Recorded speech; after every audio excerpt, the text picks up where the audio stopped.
royal life. There was a stunned moment of sort of paralysis. You saw the reaction from the Queen to say, what? Surely they're not leaving. Like, wait, what are they saying? The couple wanted a more private life. They left. They want to do their own thing, but it was all worth it to them. The move to America turned them from royalty to celebrity. They signed with Netflix. They're going to do a reality show. They signed a deal with Spotify. But even out of the spotlight, they faced controversy. Out comes this tell-all book. The intimate details were just oozing through the pages. It would be the first time we would see a senior royal on a witness stand. Their story is told by journalists at People magazine. People magazine has its finger on the royal pulse. But what happened next shocked the world. In a tell-all interview with Oprah Winfrey, the truth was laid bare. There were serious accusations of racism, heartbreaking revelations about being on the verge of suicide, and insights into broken family relationships. So what brought Harry and Meghan to breaking point? And how did they take back control of their lives in America?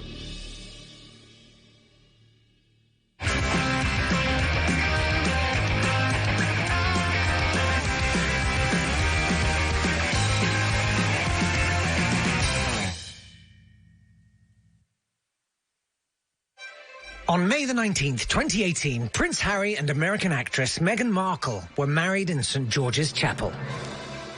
It was the merging of two worlds, royalty and celebrity. It was so star-studded. It was bigger than the Oscars. You had the Beckhams, you had George Clooney, you had Oprah. It was so jam-packed with A-listers. It was really some kind of spectacle. This was exciting and it was compelling, but also intriguing because these two worlds don't necessarily marry very well. Let's go back to basics. Who are Meghan and Harry? For most of his life, Harry was raised as the so-called spare to his older brother, Prince William, the heir. His older brother had a very clear path. He was being groomed very specifically for the role of future king. And Harry didn't have that. Harry was left to really figure out for himself what his path would be. And yet doing that in the shadow of William was a struggle. At the age of 33, Harry met American actress Meghan Markle on a blind date in London, and Cupid's arrow shot straight through their hearts. He's not. He's not going to fall for an American. He's not going to give us an American princess, is he? When she walked on the scene and you saw the way he looked at her, I mean, it just all made sense. When he met Meghan, he found a partner who wanted, as she famously said, for him to thrive, not just survive. The two struck up a whirlwind romance, all kept top secret from the media, as they went back and forth between London and Toronto, where Meghan was acting in her hit TV series, Suits. What about Louis Litt? Let's continue with your tour. After dating for over a year, they made their relationship official, and the palace announced their engagement to be married. Of course, everyone was happy, right? Wrong. Once Harry and Meghan's relationship was revealed to the world, Harry became very protective of Meghan. I think that Meghan, because she's an actress and had been used to attention, she thought that I can handle this situation, but the intensity of the attention when you're a royal is very different. The British press went on the attack. Meghan was the target of racism and nasty claims about her being a social climber. When I first met my now husband, my friends were really happy because I was so happy, but my British friends said to me, I'm sure he's great, but you shouldn't do it because the British tabloids will destroy your life. Two of Harry's ex-girlfriends had actually ended the relationship because they couldn't handle this pressure. Chelsea Davies and Cressida Bonus had both not enjoyed being in the relationship because of that. Harry, however, stood up for his bride-to-be. He wanted everyone to know he was not going to stand for intimidation and bullying. Harry had lost his beloved mother in a fatal accident in Paris when her vehicle was chased by the paparazzi, and he was not going to let someone else he loved be destroyed by the press. Especially now they were adding to their family. Harry and Meghan were about to become proud parents. On the 6th of May 2019, their son Archie was born. But months later, their perfect life was starting to show cracks. We had heard rumblings that there were tensions increasing as the months started to roll on for the newlyweds. In 2019, Meghan and Harry were filmed on a tour of South Africa. Meghan gave a candid interview about her life in the royal family. This was the first time since Diana's infamous tell-all interview with Martin Bashir that we'd seen a royal be that vulnerable. Yeah, well, I guess, and also thank you for asking, because not many people have asked if I'm okay. One of the things that we learned later is that that reference, not many people have asked, wasn't just a throwaway to the public or just something she said lightly, but really was a comment on what she felt was a lack of support from the royal family she had married into.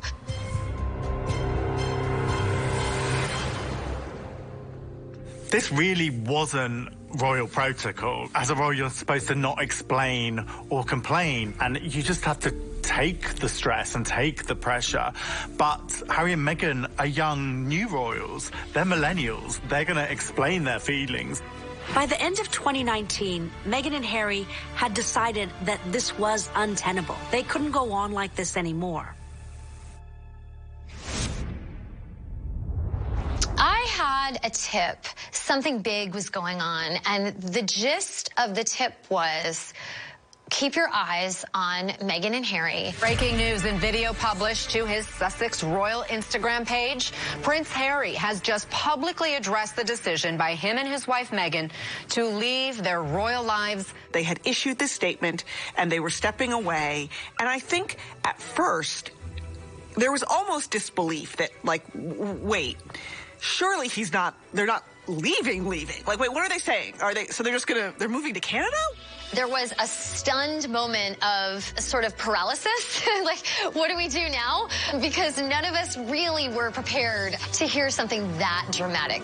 You saw the reaction from the palace, from the Queen, to say, basically, what? On January 8th, 2020, an announcement was released on Meghan and Harry's Instagram page that they were stepping back as senior members of the royal family. I think that the talk of blindsiding the Queen originates from the way in which the news came out. There was some talk in the media that the Queen definitely knew that the decision had been made, but wasn't fully aware of when that news would be hitting the press. The palace decided the best thing to do would be to hold a summit for the senior royals. So the Queen, Prince Charles, William and Harry sat down and decided to talk it through. So the Sandringham Summit. It was a massive sit-down where they had to hash out a lot of the dirty details. The Queen didn't just roll over and adhere to everything that Harry and Meghan wanted. She felt that you can't just leave the royal family and expect to still receive all the benefits of being in the royal family. The Sandringham Summit left Meghan and Harry with a compromise that is not as much as they had hoped for. And at the heart of that is the couple desired to have 1 foot in and 1 foot out. And ultimately, that's not going to work. Meghan and Harry went into the summit really wanting to be financially independent. They would stop receiving an income from the sovereign grant, which is actually a pot of public money allocated to the Queen and to family members who represent her in official roles, about $100 million. This is a big move for Harry. He had always been funded by the state, by the British taxpayers. For Meghan, it's a little bit different. She had already earned her own money. So this really was a big new move for the couple. The Queen then said, if you're going to do that, then you're not going to be able to also leverage the Sussex royal brand. The other thing is Harry's military titles, which we know are just so important to him. Losing his military titles really did seem a particularly harsh blow for Harry. He cares so much about the military, and he served so honorably. It was a blow for Harry that he found hard to forgive. They did retain their most prestigious title, which is his and her Royal Highness. And of course, they remain the Duke and Duchess of Sussex.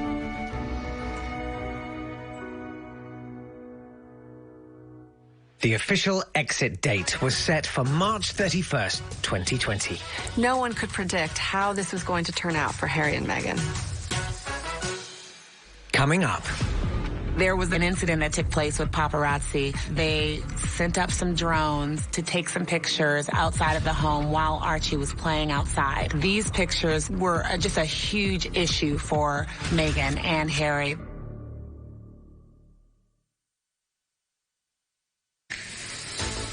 After the big exit, Prince Harry, Meghan and Archie settled in Vancouver Island, Canada. This seemed to make sense. It seemed like a safe move to the Commonwealth for a while, to Canada, to work out what to do. But I think Meghan had always, in the back of her head, wanted to return home where she knew, where she felt safe and secure with her friends and family.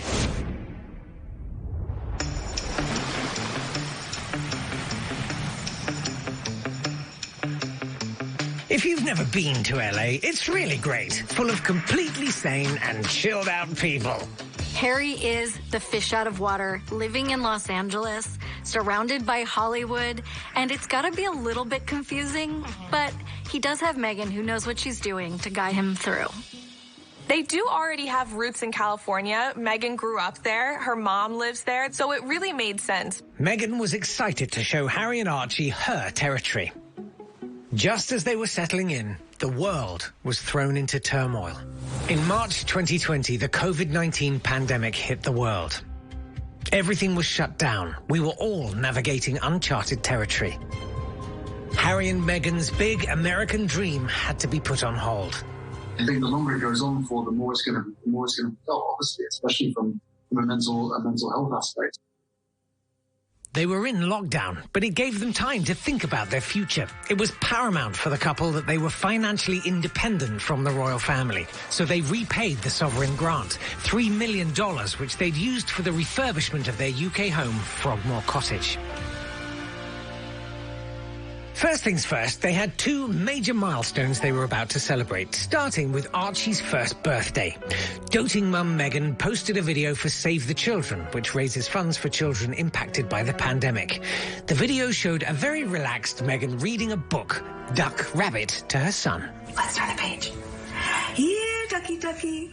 Here, you cute little rabbit. Archie seems to be having a normal upbringing, and when his parents post a video, often, one of them is behind the camera and the other one is in front of it. We are just trying to embrace all of the quality time we get with our son right now and to not miss a single moment of his growth and development, which has been really special. A few weeks later, Harry and Meghan celebrated their second wedding anniversary, a very low-key affair with just the three of them at home.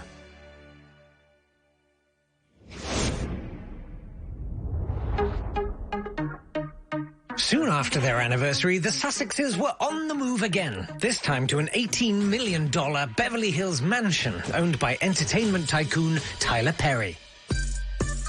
Let's just say this. Tyler Perry has incredible taste. Chandeliers in every room, Greek columns, elaborate fixtures. It maybe made the transition from palace life to regular life a little easier because Tyler Perry is royalty and does have a palace in his own right.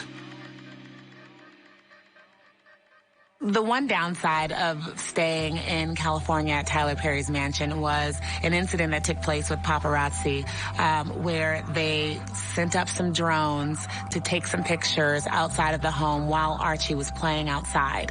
And these pictures, of course, were just a huge issue for Meghan and Harry. The couple took the news agency to court and won the case. The photos were handed over, copies destroyed, and they stopped distributing any images that were taken. Now, outside of the royal fold, Meghan and Harry took on the media, something we would see them do again and again. They were sending a clear message to the world. The royal family always says, never complain, never explain. But that's not something that Meghan and even Harry like to subscribe to.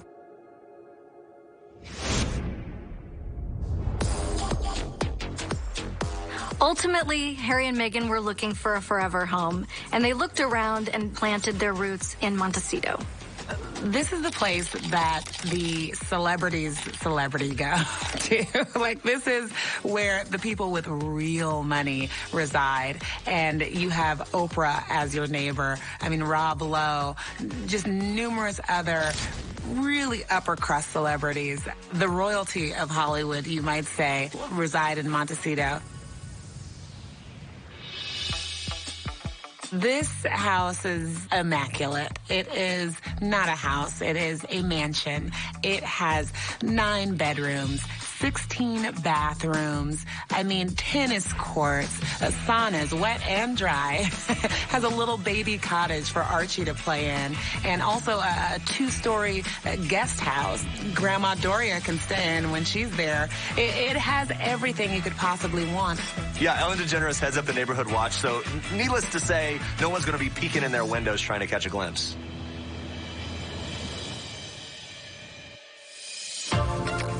So far, so good in LA. And it appears that Harry and Meghan are starting to settle into the post-royal life, roller skating and doing wheatgrass shots or whatever it is people do out there. However, what's about to come next will rock the boat in the royal family. Coming up. Right when things had calmed down, out comes this tell-all book. The intimate details were just oozing through the pages. Just the mere fact that they didn't take the authors to court is kind of telling in that there may be some truth here. Harry and Meghan had stepped back as senior members of the royal family, but there was more to learn about their experience in the firm. A revealing new book about Meghan, Harry, and the royal family that's out today. And Finding Freedom is believed to reveal the reasons why Harry and Meghan left the UK for the United States. Right when things had calmed down, out comes this tell-all book, and it sort of stirred the pot all over again. We had heard a lot of buzz surrounding this book. The authors of the book, Omid Scobie and Carolyn Durand, are considered veteran royals reporters, very well regarded, very well connected. And we heard that they were working on this book, exploring Meghan and Harry's break from the royal family. They had spoken with many, many people within their inner circle, close sources who could really shed light on what was going on behind the scenes during that incredibly tumultuous time. And the book did not disappoint.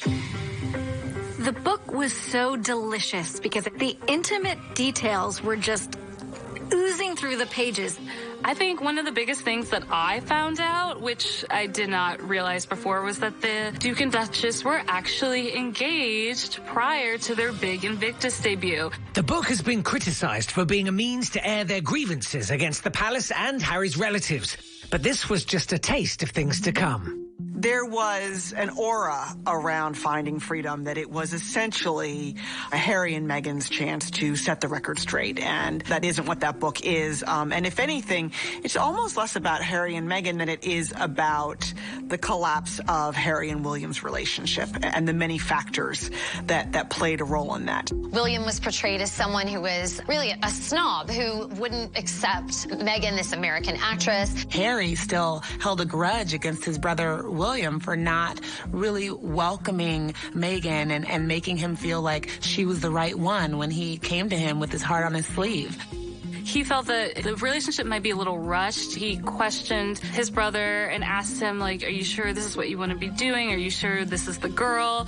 The last royal church service that Harry and Meghan attended, Harry and William infamously barely said a word to each other. They barely looked at each other. And Harry was actually overheard to have said to Meghan, he literally just said hi. Look, we're brothers. We'll always be brothers. We're certainly on different paths at the moment, but, you know, it's just, as I said, as brothers, you know, you have good days, you have bad days. The duel of the Duchesses was also put in the spotlight. A chapter talking about how Meghan thought Kate was cold and didn't support her and welcome her like she should have. Kate hadn't done enough to reach out to Meghan and make her feel welcome. And all of that sort of added up to this kind of like icky feeling, like, why did we have to go there again? As family, do you ever have disagreements about things? Oh, yes. The big question on everyone's lips was whether Harry and Meghan were among the sources in the account of their lives. They were emphatic that they had no part in consulting or the writing of the book. It still raised questions, even within the royal family, of if they had involvement? And were some of the accusations true? Was some of the drama that's pointed out in the book, was it actually true? Just the mere fact that, they didn't take the authors to court is kind of telling. The spokesperson for the couple denied that they cooperated in any way with the book. And the author said that they had never spoken to Meghan or Harry about it. The palace is very tight-lipped when it comes to commenting about things that are happening in the public eye, particularly when it comes to tabloidy type stories. So they haven't commented on what's been revealed, whether to deny or confirm anything in the book. When I interviewed the Finding Freedom authors, Omid Scobie and Carolyn Durand, about the book, I asked them if they felt any parallel with Andrew Morton's famous Princess Diana book. They both said that Andrew Morton's book is considered, obviously, one of the great royal biographies. Now, the big difference is, after Princess Diana's death, we learned that the main source was, shockingly, Princess Diana herself, who had secretly recorded audio tapes that were then smuggled back and forth between the palace on a bicycle of one of her friends. And this was when we got the first glimpse into so much of her anguish, her eating disorder battles, her pained divorce and the affair between Camilla and Charles, her depression, throwing herself down the steps when she was pregnant. All of that is in that book, that she kind of opened up her heart and bared her soul to share all of that with Andrew Morton. Everyone I've spoken to, people who are close to the Princess of Wales, have assured me that the portrait is a fair, sympathetic and accurate one, and I stand by every word. Diana agreed to speak with journalist Martin Bashir to set the record straight on the tabloid speculation about her marriage to Prince Charles. Do you think Mrs. Parker Bowles was a factor in the breakdown of your marriage? Well, there were 3 of us in this marriage, so it was a bit crowded. This was something Charles admitted to when questioned by journalist Jonathan Dimbleby about their marriage. Do you try to be faithful and honourable to your wife when you took on the vow of marriage? Yes, absolutely. And you were? Yes. Until it became irretrievably broken down. Of course, Prince Charles, who is the future king, knows that he is not leaving that institution or that role, whereas it was a really different situation for Diana. First of all, she had been really manipulated into sitting in that chair, and secondly, she wasn't in the position Charles was to feel as though this was a forever attachment to the monarchy. And the Queen watched the interview, like millions of people around the world, and decreed effectively that the couple needed to divorce. 25 years after the interview, there's a current investigation accusing Bashir of allegedly manipulating Diana into speaking with him by falsifying documents to gain her trust. If you flash forward to Finding Freedom, there's not that level of soul-bearing, but for the authors... Following in the Obamas' footsteps, Harry and Meghan signed with New York-based Harry Walker Public Speaking Agency as they started to build their new empire. Their strategy was to reach a bigger audience, so they had their eye on becoming serious players in the media world. They signed with Netflix for what is rumored to be a deal of $100 million. There's still precious little information about what specifically is going to go on. So when you hear that there's a Netflix deal for Harry and Meghan, it takes about 10 seconds before people are like, oh, they're going to do a reality show. But don't expect those Netflix productions to be season 3 of You starring Meghan Markle. They're really establishing what they said from the start they wanted to establish, which is their own voice, carving out their own life, and allowing followers to see a side of them that perhaps we would not have seen any other way had they stayed in the senior royal family. Some people have also pointed out that Netflix is the same outlet that produces The Crown, and that's a series that has caused some consternation within the royal family. They haven't all been pleased with their depiction and feel that so much has been fictionalized and that isn't clear to the public. The Sussexes were a hot property and getting the money to match. They signed a deal with Spotify for a rumored price tag of $30 million. And again, highlighting underserved voices and telling those stories that they think are missing from the landscape. Their first podcast is released in December. It includes James Corden, Elton John, and this will be a way for them to do storytelling and highlight voices that they feel are not being heard. Should we start? No? Ladies first? No, say it, because I think it sounds really nice with your accent. What, Archwell Audio?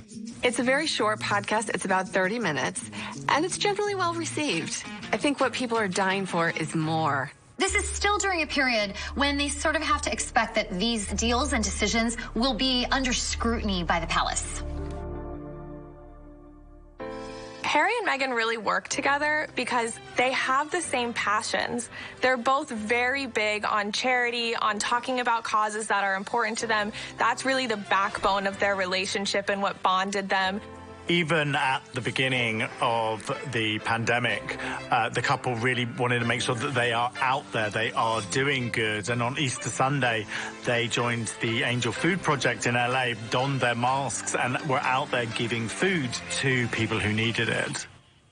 Archwell is the new foundation they create after they are forced to retire Sussex Royal. At the core of Archwell's mission is Meghan and Harry's desire to spread kindness, do good work, do it in a way that has real impact. They were stifled, to say the least, when they were within the royal realms. Now they're able to kind of throw off those constraints and be the heroes that I think they see themselves as being.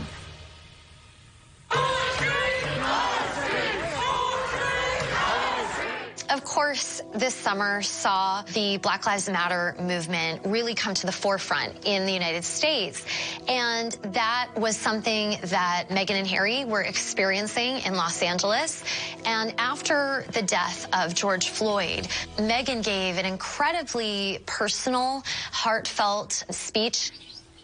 The only wrong thing to say is to say nothing. Because George Floyd's life mattered, and Breonna Taylor's life mattered, and Philando Castile's life mattered, and Tamir Rice's life mattered. Meghan is the first woman of color to marry into the royal family in modern history. And we now know, too, that Meghan had had personal experiences with racism during her time as a senior royal. And that, too, is something that I think she felt compelled to speak up about. So I am sorry that in a way we have not gotten the world to the place that you deserve it to be.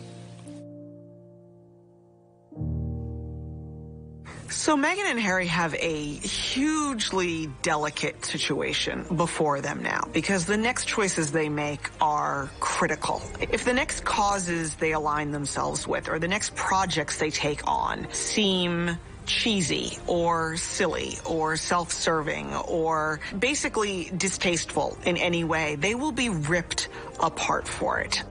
Coming up. She had already suffered so much anguish as a royal that she was in a much more vulnerable place than any of us realized. The Duke and Duchess of Sussex may have been living their American dream since leaving the royal family, but it's also been a year where they have faced some very personal challenges. In July 2020, Prince Harry and Meghan went through a deeply personal and heartbreaking experience. Meghan Markle, the Duchess of Sussex, has revealed she went through a miscarriage. This is, of course, a horrific event in any woman's life. Then in late November 2020, Meghan wrote an op-ed for the New York Times revealing the intimate details of the tragedy. But she really brought us into the moment when she realized that she was losing her pregnancy. Too often, women and their partners grieve all alone. Harry, as being part of that experience, which is also a topic that doesn't get a lot of attention. You know, when people do talk about miscarriage, it's often the mother's experience, and we don't necessarily get to hear about that. It's a real loss for the dad, too. At the point that she disclosed her miscarriage, she had already suffered so much anguish in her life as a royal that she was in a much more vulnerable place than any of us realized. While contending with personal loss, Meghan also had a legal dispute against the Mail on Sunday. The royal family's protocol really is to stay out of court and legal disputes. But Meghan and Harry have been very proactive. Meghan sued the newspaper for publishing extracts of a private and confidential letter sent to her father, Thomas Markle, in August 2018, 3 months after her wedding to Prince Harry. Meghan was seeking damages from Associated Newspapers Limited for alleged misuse of private information, copyright infringement, and the breach of the Data Protection Act. Lawyers for the paper are arguing parts of the Duchess's lawsuit should be thrown out. We first learned about the existence of the letter when I interviewed 5 of Meghan's closest friends. However, a hard copy of the letter was not given to People at the time of writing the article. They needed to speak out so that they could set the record straight on the woman who they considered one of their dearest girlfriends, and they felt that she was not being portrayed accurately in the media, specifically in the British tabloids. And that's what they came to us to speak about. One of her friends referenced a letter that Meghan had written her father, Thomas, in which she had said, I really want us to be able to make peace. One of her friends said that there was a kind of a retort from Thomas, which is he replied and said, well, how about if we take a picture together? And her friend told me that's just not what Meghan would have wanted, asking for a photo op when the whole point of the letter was saying, let's leave the media out of this. I've apologized 100 times for that.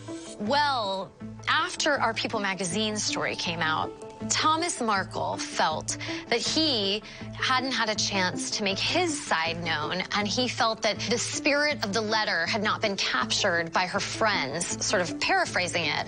So, to correct the record, he released the letter and the Daily Mail published it. So the Daily Mail then now claims that they have the right to share it because Thomas Markle had the right. He needed to defend himself against what her friends had told me. Now they're believing it and thinking I'm saying a lot of things that I'm not saying.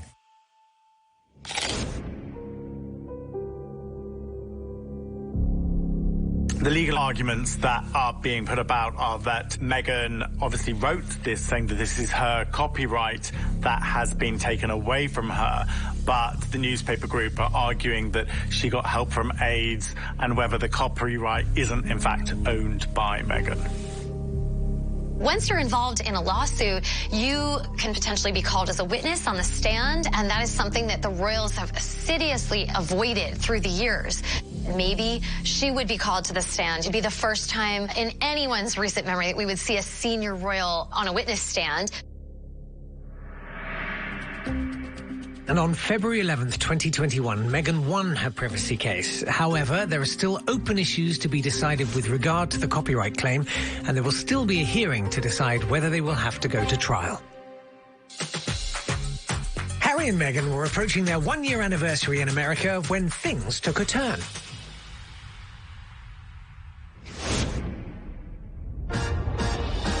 A Valentine's Day surprise. Prince Harry and Meghan Markle announcing their baby news with this black and white snap.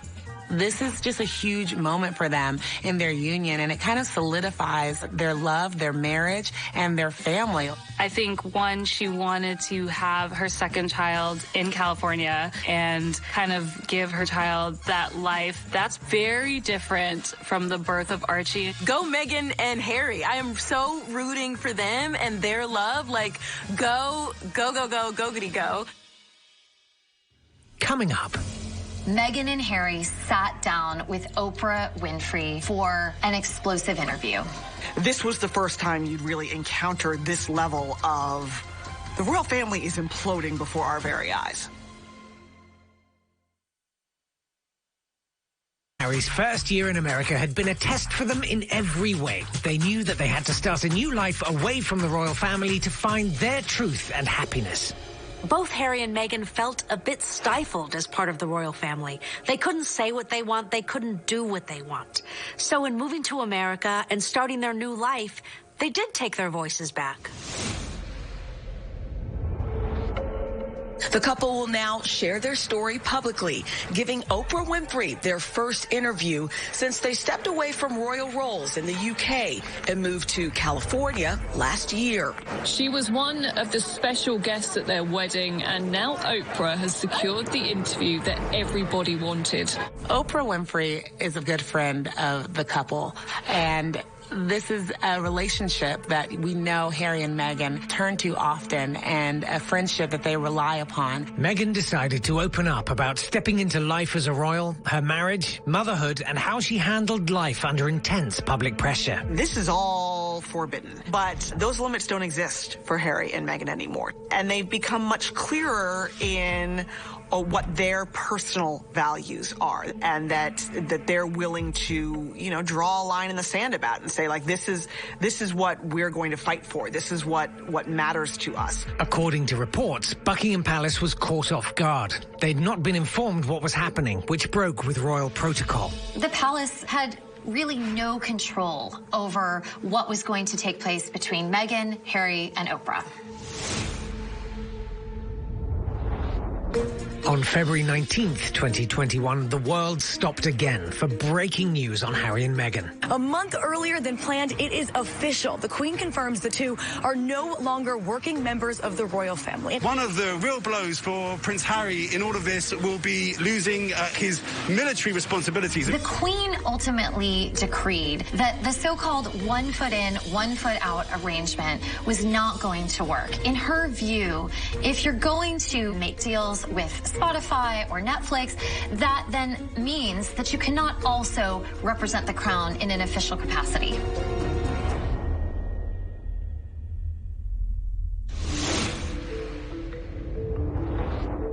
With the eyes of the world watching, Meghan and Harry sat down with Oprah Winfrey for an explosive interview.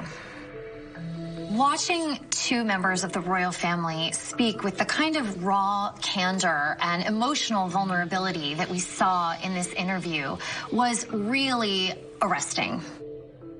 I think one of the moments that was really sad was hearing Prince Harry say that his father, Charles, who also happens to be the future King of England, stopped taking his phone calls. Charles had stopped communicating with Harry once he'd made the decision to step back as a senior royal. For people who have followed this family for decades, it was stunning. There were shocking revelations about Meghan's mental health and that she had contemplated suicide due to the pressure of life in the royal family. I was suffering great emotional distress. I reached out for help from the institution. It wasn't supplied for me. And Harry sort of, watched all that and said, I'm not risking this could go the way things went for my mom. Hearing that Meghan had been on the verge of suicide, she speaks of being out at Royal Albert Hall, holding Prince Harry's hand, pregnant with her son Archie, looking stunningly beautiful.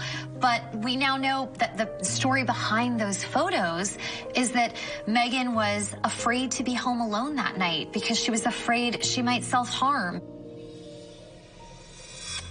There were serious allegations of racism against the royal family. The moment in the interview that I think was the most jaw-dropping was when Meghan revealed that when she was pregnant with her son Archie, a member of the royal family had commented with concern about how dark their baby's skin would be. This was the first time you'd really encountered this level of the royal family is imploding before our very eyes. Would there be a response from the palace? So one full day went by, no response. Another day went by, no response. And then on Tuesday, 2 days later, the Queen broke her silence. And in this statement, the Queen says that she recognizes that there were concerning issues raised in the interview, but she says that those issues are going to be handled privately. So what kind of future will Harry and Meghan have now? Meghan said, we're on the other side of this now. And she said, having come through it, it really feels like it's just the beginning for them. It's the beginning of their growing family with the addition of a baby girl and a sister for Archie.